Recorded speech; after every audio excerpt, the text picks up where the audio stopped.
Alex from the Upcoming, Your Grace. Hi there. Pleasure. So talk to me a little bit about what makes Ferrari so iconic. Gosh, Ferrari. Well, I mean, Ferrari as a racing car more than anything else has such emotive. There's so much emotive stuff around it. They've been winning for a very long time. They were always been, super aggressive, super competitive. Enzo Ferrari ran it in a very particular way. It was all very glamorous. That period when Ferrari was really at its most, iconic, I guess, when he was still alive. Motor racing was its most glamorous, its most dangerous, which we're going to see in this film tonight.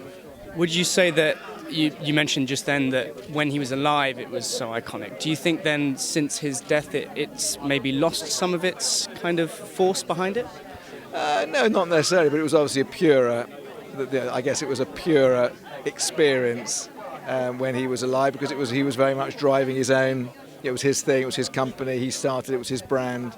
So I guess it was, to be driving for him. Obviously there are no drivers. John Surtees drove for Enzo Ferrari. There are very few drivers that remember Enzo and drove for him.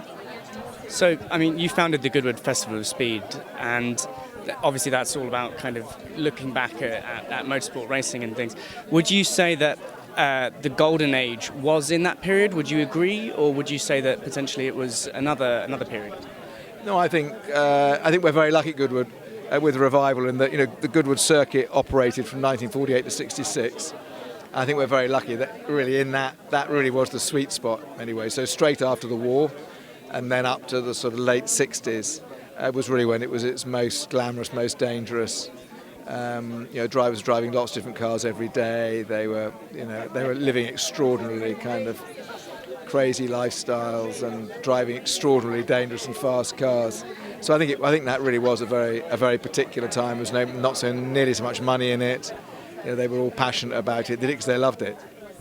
Would you say there's any driver alive today that really embodies the spirit of those maverick figures back in that day? Well, I'm sure they do. They're just different, aren't they? They start so young. They're so focused. There's a whole corporate machine behind them, keeping them under control. We've got a few mavericks, obviously, out there who do it their own way, and I think they're a relief. I think all sport we need those mavericks who are not prepared to quite toe the line and make it all a bit more interesting. Thank you so much, Your Grace. All right. Take care.